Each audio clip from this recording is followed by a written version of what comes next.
अस्सलाम वालेकुम स्टूडेंट्स। आज का हमारा जो टॉपिक है वो है law of conservation of angular momentum. Law of conservation of angular momentum.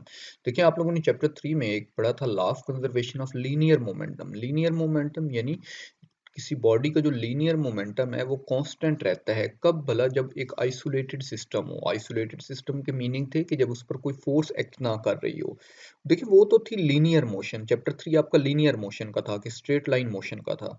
अब यहाँ पे सर्कुलर मोशन डील कर रहे हैं, तो सर्कुलर मोशन में आपको पता है कि फोर्स का काउंटर पार्ट टार्क है। वहां पर लीनियर मोमेंटम है, बट यहाँ पे एंगुलर मोमेंटम है। यहाँ पर एंगुलर मोमेंटम कंजर्व रहेगा, वहां पर लीनियर मोमेंटम कंजर्व रहता है। लीनियर मोमेंटम तब कंजर्व रहता था जब फोर्स कांस्टेंट हो, लेकिन सर्कुलर मोशन में ये होगा कि एंगुलर मोमेंटम भी कांस्टेंट रहेगा तब जब नेट टार्क जीरो हो। नेट टार्क यानी किसी सिस्टम पर कोई एक्सटर्नल टार्क जो है वो ना लग रहा हो, तो हम कहते हैं कि angular total net angular momentum जो होता है किसी सिस्टम का वो कांस्टेंट रहता है। तो देखें, इसकी डेफिनेशन देखते हैं।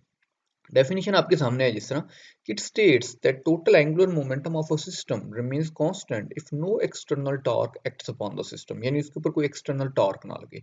किस तरह टॉर्क? देखें, टॉर्क तो क्रॉस प्रोडक्ट होती है मोमेंट आर्म और line of action of force के बिटवीन।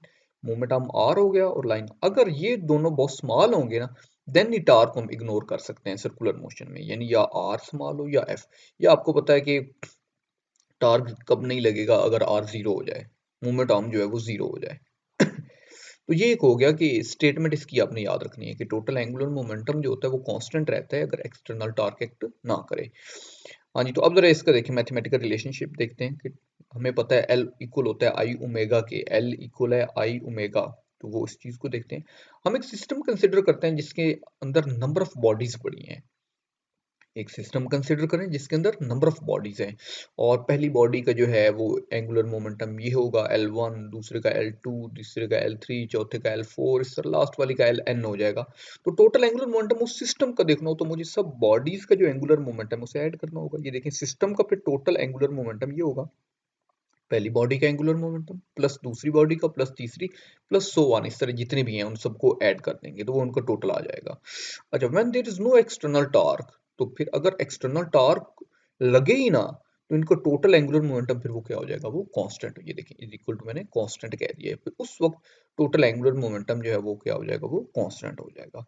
तो अब हम कंसिडर करते हैं कि हमारे पास दो बॉडीज हैं। दो बॉडीज हैं और एक बॉडी का मोमेंट ऑफ इनर्शिया I1 है, एक बॉडी का मोमेंट ऑफ इनर्शिया I2 है। पहली बॉडी इस एंगुलर वेलोसिटी से मूव कर रही है ओमेगा 1 से, दूसरी बॉडी एंगुलर वेलोसिटी ओमेगा 2 से मूव कर रही है। तो हमें पता है क्योंकि L इक्वल होता है I ओमेगा के, तो I1 ओमेगा 1 पहली बॉडी का एंगुलर मोमेंटम आ गया, और ये दूसरी बॉडी का एंगुलर मोमेंटम I2 ओमेगा 2।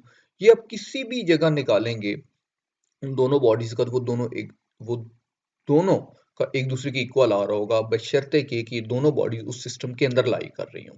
उस सिस्टम के अंदर लाई कर रही हो तो देन आप कहेंगे कि फर्स्ट बॉडी का एंगुलर मोमेंटम और सेकंड बॉडी का, क्योंकि ये एंगुलर मोमेंटम है L is equal to I omega, आप लोगों ने प्रीवियस लेक्चर में ये काम किया हुआ है। दोनों बॉडी का एंगुलर मोमेंटम हर जगह क्या आएगा? वो कांस्टेंट आएगा। तो अब इसकी एक एग्जांपल देखते हैं कि law of conservation of angular momentum की। तो एग्जांपल देखिएगा जी, आपके सामने एक एग्जांपल है।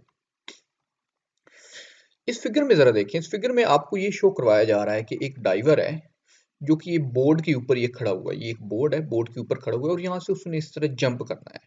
अच्छा, डाइवर जब अपने आप को यहाँ से बोर्ड से पुश ऑफ करता है, पॉइंट समझिएगा, जब इससे यहाँ से वो पुश ऑफ करता है तो वो क्या करता है कि जब बोर्ड से जब उसने लिफ्ट किया अपवर्ड, तो उसने क्या किया? ये देखिए, उसने अपनी लेग्स और आर्म स्ट्रेच कर लिए। लेग्स और आर्म्स को एक्सटेंड कर दिया। लेग्स और आर्म्स को एक्सटेंड करते हुए फिर अपने आप को इस तरह वो रोल करता गया, रोल करता गया, और इस तरह करके वो आगे डाइव करता होता है वाटर के अंदर, ये जो भी। अब पॉइंट मेरे यहाँ पे समझना है, यहाँ पर मैं दो सिचुएशंस जो है ना हैंडल करने लगा हूँ, एक ये वाली और एक जब एक उसने अपने आप को रोल कर लिया हुआ है। तो अब जरा इसे कहते हैं क्लोज टक पोजीशन, क्लोज टक पोजीशन, और ये नॉर्मल जब उसने अपने आप को स्ट्रेच एक्सटेंड किया हुआ है। जब एक्सटेंड किया हुआ है तो आप देखें इसका रेडियस ज्यादा होगा, जो भी इसका पॉइंट एक्स ऑफ रोटेशन होगा उससे लेके यहाँ तक आर ज्यादा होगा। आर आर ज्यादा है तो आई पता है, आई इक्वल होता है एम आर स्क्वायर के, moment of inertia I equal to M R. R ज्यादा है तो मोमेंट ऑफ इनर्शिया आई भी ज्यादा होगा। आई ज्यादा है तो पॉइंट माइंड में रखिए, मोमेंट ऑफ इनर्शिया और एंगुलर वेलोसिटी इनवर्सली प्रोपोर्शनल होते हैं। आई और ओमेगा ये इनवर्सली प्रोपोर्शनल होते हैं। मोमेंट ऑफ इनर्शिया और एंगुलर वेलोसिटी इंपॉर्टेंट एमसीक्यूज है आपका, ये दोनों इनवर्सली प्रोपोर्शनल होते हैं। तो चूंकि मैंने कहा आर ज्यादा है तो आई ज्यादा होगा, क्यों? क्योंकि आई इक्वल होता है एम आर स्क्वायर के। आई ज्यादा है तो ओमेगा उसके इनवर्सली प्रोपोर्शनल है, ओमेगा एंगुलर वेलोसिटी क्या होगी? कम। यानी जब वो इस पोजीशन में था तो एंगुलर वेलोसिटी उसकी कम थी, लेकिन जैसे ही उसने अपने आप को क्लोज तक पोजीशन में लेके आया, अब देखें, अब आर जो है, अगर मेरा for example x of rotation ये पॉइंट है, तो आर जो है वो आर कम हो चुका है। आर कम हो चुका है तो मोमेंट ऑफ इनर्शिया कम हो गया, क्योंकि I equal to M R square. I कम हो गया तो एंगुलर वेलोसिटी उसके इनवर्सली प्रोपोर्शनल है। एंगुलर वेलोसिटी ओमेगा जो है वो क्या कर जाएगी? वो मैक्सिमम हो जाएगी। तो ये पॉइंट आपको पता चला, इस वजह से ये यहाँ से ज्यादा फास्ट स्पीड में जाएगा उस वक्त। डाइवर जो है वो अपने आप को इस तरह क्यों करता है? ताकि उसकी स्पीड और इंक्रीज हो, वो एक्स्ट्रा समर साल्ट्स जो है ना वो परफॉर्म कर सके। समर साल्ट्स का मतलब वो ज्यादा छलांगे वो लगा सके। तो हम यही हमने इसमें किया है। ये देखिए कि the diver change its position of legs and arms to change moment of inertia. Moment of inertia change होगा जब वो एक्सटेंड करेगा तो मोमेंट ऑफ इनर्शिया ज्यादा होगा, जब वो इस तरह क्लोज कर लेगा अपनी पोजीशंस को तो उस तरह मोमेंट ऑफ इनर्शिया कम हो जाएगा। और due to which is angular velocity also change, इसकी वजह से एंगुलर वेलोसिटी चेंज होनी शुरू हो जाती है। लेकिन माइंड में रखें, एंगुलर वेलोसिटी और moment of inertia inversely proportional है। तो आगे हम यही फिर बात कर रहे हैं कि अगर हम रिप्रेजेंट करें I1 और I2, ये दो मोमेंट ऑफ इनर्शिया हैं बॉडी के, before and after change of position. मतलब एक दफा जब वो स्ट्रेट पोजीशन में था उस वक्त मोमेंट ऑफ इनर्शिया I1 था, उसने जब अपने आप को क्लोज कर लिया उस वक्त I2 हो गया। तो ये बात करें, और इस तरह उसकी corresponding एंगुलर वेलोसिटीज ओमेगा 1 और ओमेगा 2 है। तो हमें law of conservation of angular momentum कहता है एंगुलर मोमेंटम जो है वो तो हर वक्त हर जगह पे वो कांस्टेंट रहेगा। तो आई वन ओमेगा वन ये जब उसने अपने आप को स्ट्रेच किया हुआ था, और ये जब आप उसने आपको क्लोज पोजीशन में लेके आया आई टू ओमेगा टू, तो दोनों जो है वो क्या है? वो इक्वल है, कांस्टेंट। तो हम जनरली फिर कह देते हैं कि I omega is equal to constant. तो आई जो है वो देखें, ओमेगा इधर मल्टीप्लाई हो रहा है, कांस्टेंट उधर गया तो वो डिवाइड। तो आप देखें तो आई मोमेंट ऑफ इनर्शिया है, ओमेगा एंगुलर वेलोसिटी है। तो मैं अगर कांस्टेंट को यहाँ से रिमूव करूँ तो ये प्रोपोर्शनैलिटी सिंबल आ गया, आई प्रोपोर्शनल है 1/ओमेगा के। तो आप देखिए moment of inertia angular velocity के क्या है? इनवर्सली प्रोपोर्शनल है। इट मींस ये आपको रिजल्ट मिल रहा है कि मोमेंट ऑफ इनर्शिया जो है वो हमेशा किसी बॉडी का उसकी एंगुलर वेलोसिटी के इनवर्सली प्रोपोर्शनल है। अगर एंगुलर वेलोसिटी कम होगी तो मोमेंट ऑफ इनर्शिया ज्यादा होगा, और एंगुलर वेलोसिटी ज्यादा होगी तो मोमेंट ऑफ इनर्शिया कम हो जाएगा।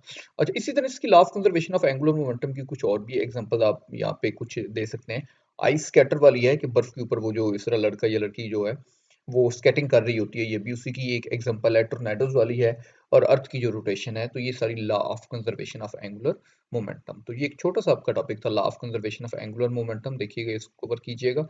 आगे आपका नेक्स्ट टॉपिक जो है वो रोटेशनल काइनेटिक एनर्जी है, तो उसको फिर मैं आगे कैरी ऑन करूंगा। तो ले ओके जी, अल्लाह हाफिज।